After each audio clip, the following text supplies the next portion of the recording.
Labis ang pasasalamat ni Solen Yusuf sa pagkilala sa kanya bilang Best Female Newcomer of the Year sa Yahoo OMG Awards. Kanyo naman kaya inaalay ni Solen ang bago niyang award. Ang Star Bites hati ni Suzy Entrata Abrera.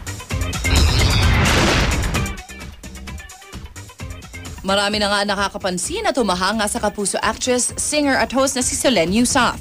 Bukod kasi sa kaliwat kanan niyang nominasyon sa iba't ibang award-giving bodies, nitong Biyernes lang ay ginawaran naman si Solen bilang Best Female Newcomer of the Year ng Yahoo OMG. I can add it to my collection, starting to build up.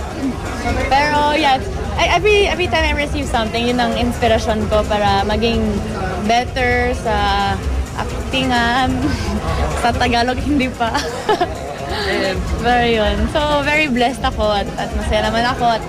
At sa kabila ng tagumpay at parangal na natanggap, iniaalay daw ni Solen ang kanyang award sa kanyang loyal fans na walang sawa na sumusuporta sa kanya.